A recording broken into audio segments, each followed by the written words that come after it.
This is Frank Fantini. We are here with Renato Ascoli, CEO of IGT US and IGT Interactive. And Renato, before we begin, I want to thank you and IGT for being the sponsor of our at booth videos that we're going to be doing all this afternoon and all day on Wednesday.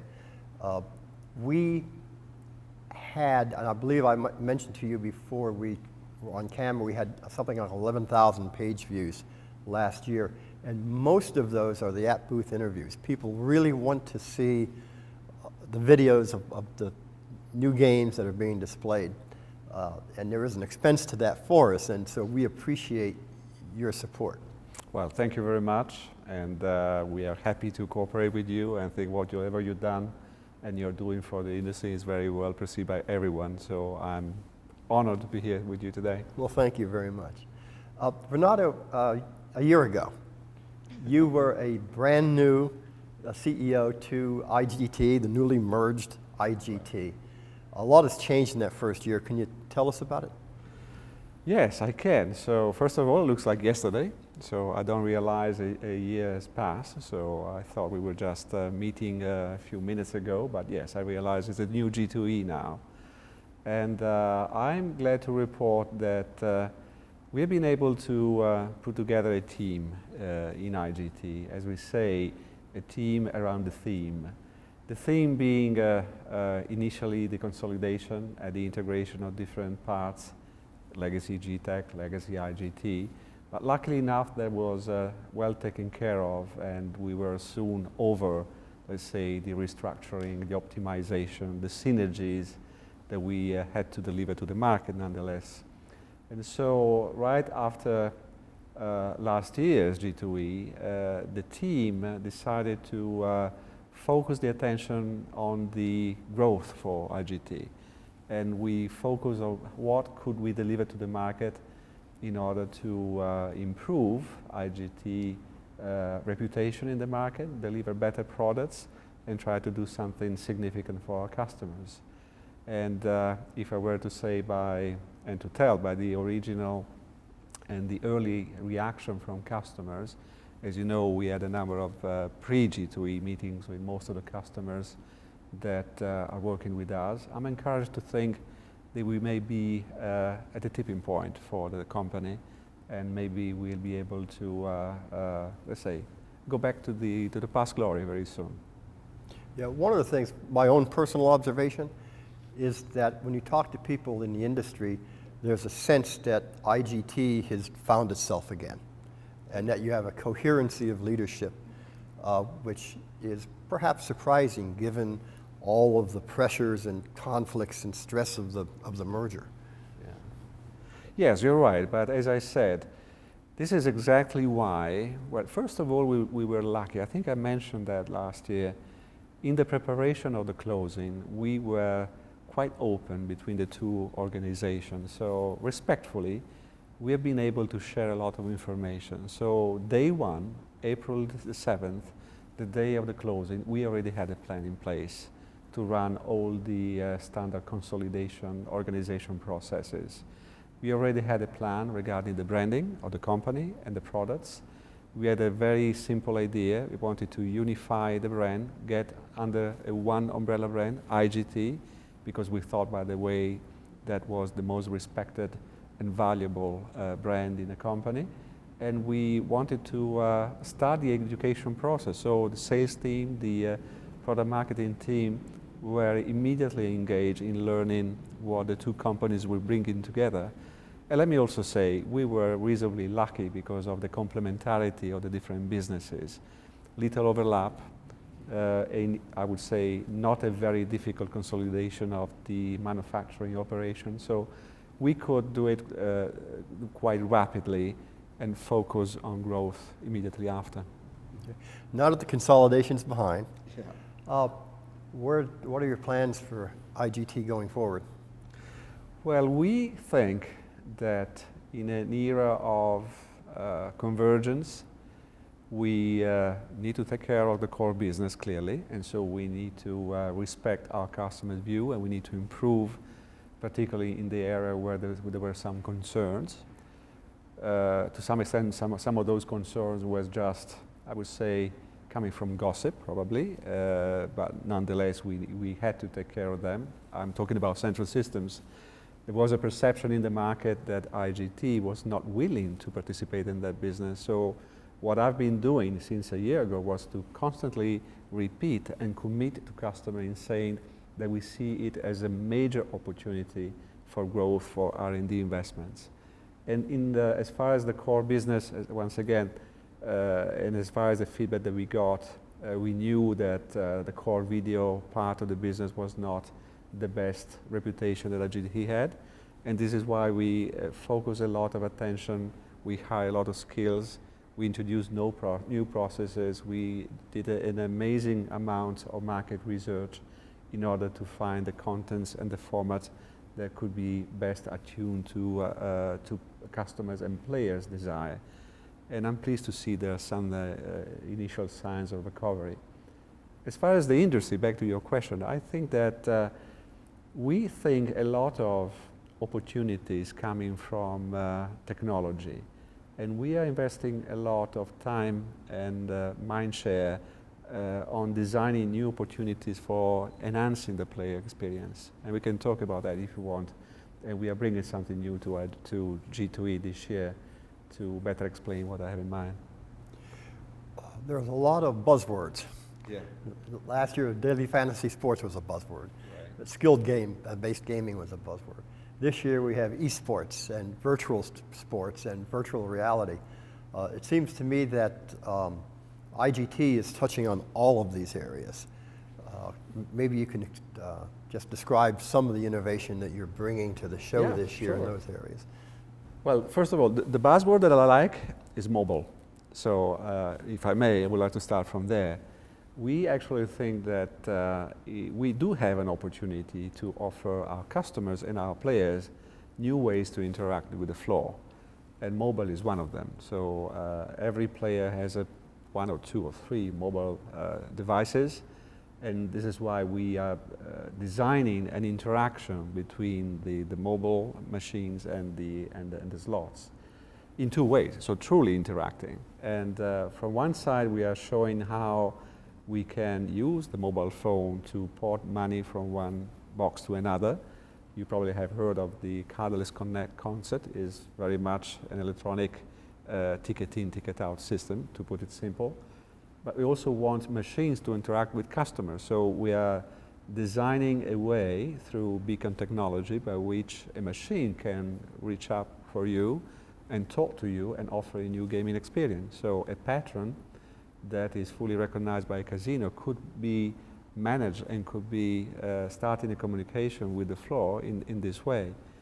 We are also offering opportunity to increase the convenience of players or patrons so that can place a bet on sports betting or play a game or see what's going on at the baccarat table on their mobile phone as they are visiting a show, as they are, let's say, sitting on a stool at the bar and this kind of thing. So this is not just increasing convenience, but I think it is beginning to build a bridge between the current usage, the current, let's say, enjoyment of the traditional floor, and new ways to do it. They may even attract younger generations.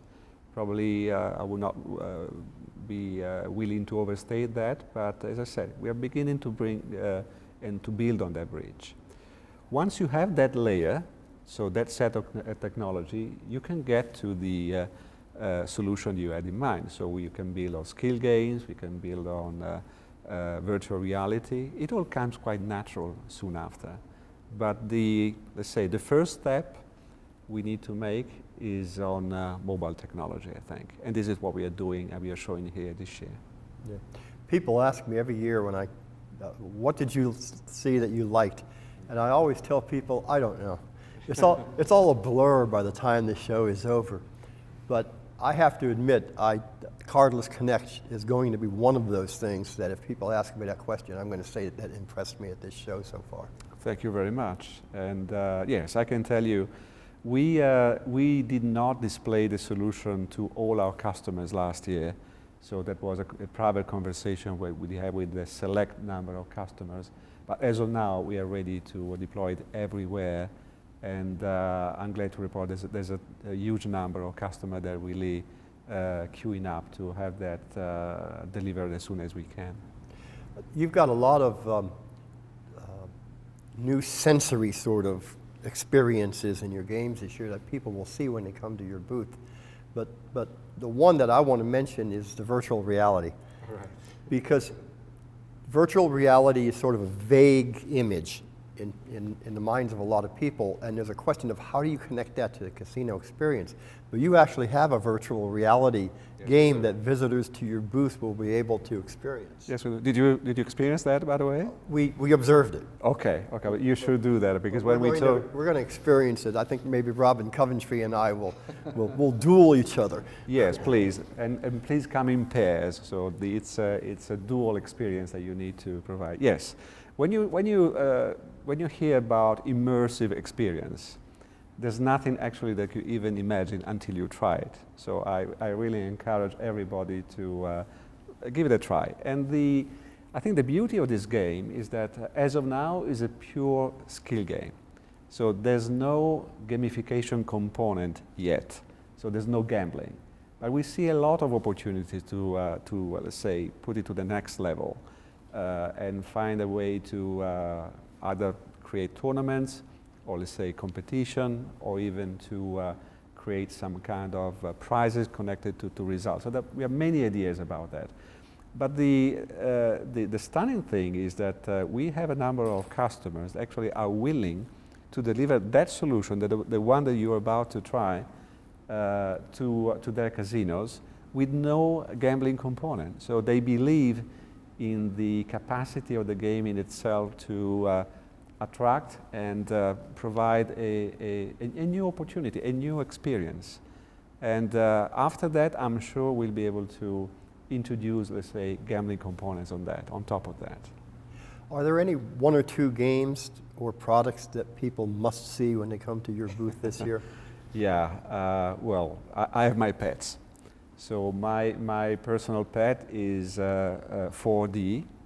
As you probably know, 3D technology is something that we brought to the market 3 years ago by now. We initially thought there could be a category, a small category, a niche. In fact, this has proven not to be a niche. So we are north to 2,000 units in the North American market alone as of now, and is continually growing. So 4D is, I say, the 3D technology on steroids. So we are bringing new air haptics functionalities, gesture recognition, a better visualization, so better resolution, and a number of surprising things that I really invite you to experience.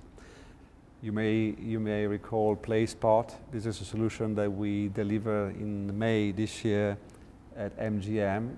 It allows players the opportunity to place a bet on the mobile phone, and in addition to that, we will be delivering casino games and backbetting opportunities in the next months. I think this is very innovative.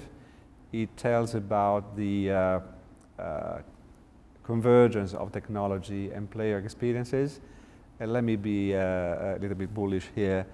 We just received an award from Global Gaming on PlaySpot. And the thing that I like about that is that other than receiving an award, which is always good, they consider that a casino product. This is what I like. So our customers are beginning to understand that there's no boundary, there's no close definition of land-based, interactive, play for fun, and other segments. This is all coming together. And this is why I think is of strategic importance to recognize that this is happening today. Right. I think that's a really good point, because we've talked about convergence in a lot of ways in recent years, but we're almost converging into one. Exactly. And the good thing about it is that other than stating, we are showing that this can be done. Our core subscriber is our institutional investors. And there's no gaming technology in the world that has more of those than IGT. Quite a few hundred as my last time I looked. And one of the things that you had mentioned earlier in other conversations is that while the typical investor, especially here in the US, is familiar with the slot machine side, the system side of the business, the game side, they don't necessarily appreciate the value that lottery brings to the enterprise as a whole.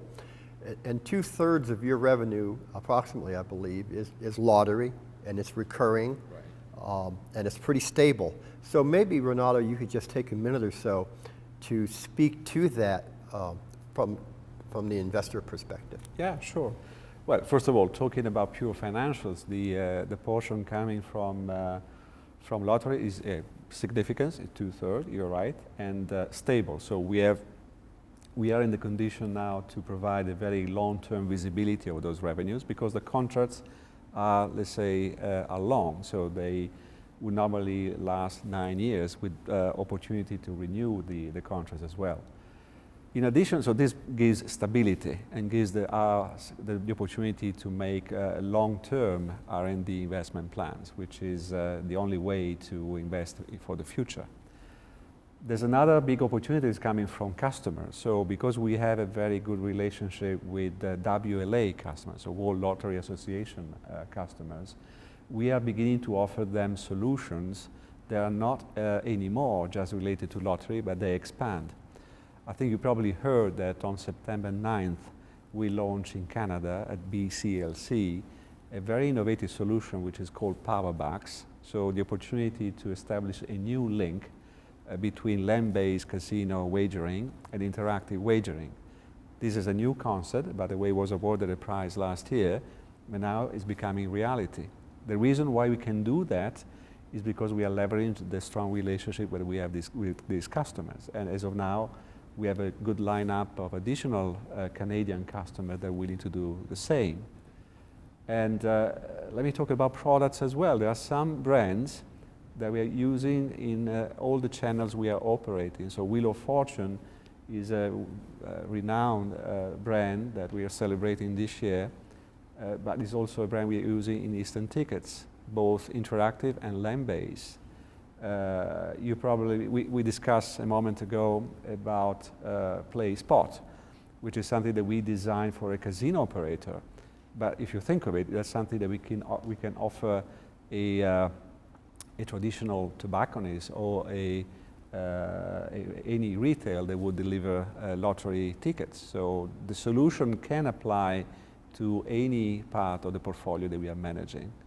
And finally, or we should say, probably the most important part, because of the huge overlap of customer base that we see between gaming, land-based gaming, and some parts of the lottery business, we can tap on the humongous amount of market research that we run on lottery and gaming and vice versa, and try to get insightful information about how to segment the market.